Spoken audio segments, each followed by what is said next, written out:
புனித யாத்திரை மேற்கொள்ள வசதியாக ராமேஸ்வரம் முதல் அயோத்தி இடையேயான புதிய ரயில் சேவையை பிரதமர் மோடி தொடங்கி வைத்தார்.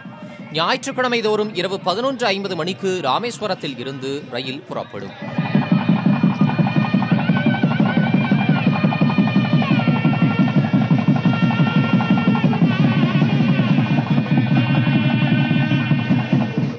அங்கிருந்து மானாமதுரை, திருச்சி சந்திப்பு, தஞ்சை, விழுப்புரம், சென்னை எழும்பூர், கூடூர், விஜயவாடா, வாரங்கல், பல்கட்ஷா, நாக்பூர், இடாசி, ஜபல்பூர், சாட்னா, அலகாபாத், ஜான்பூர் மற்றும் அயோத்தி வழியாக ஃபைசாபாத் சென்றடையும்.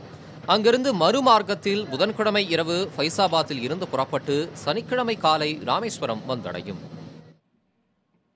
அதேபோல 71 கோடி ரூபாய் செலவில் 9.4 கிலோமீட்டர் தூரத்துக்கு போடப்பட்ட தனுஷ்கோடி சாலையையும் பிரதமர் மோடி நாட்டுக்கு அர்ப்பணித்தார்.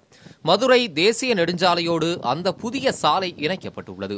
கடல் சீற்றம் காரணமாக கடந்த 1964ஆம் ஆண்டு டிசம்பர் 23ஆம் தேதி இந்த தனுஷ்கோடி நகரம் அழிந்தது.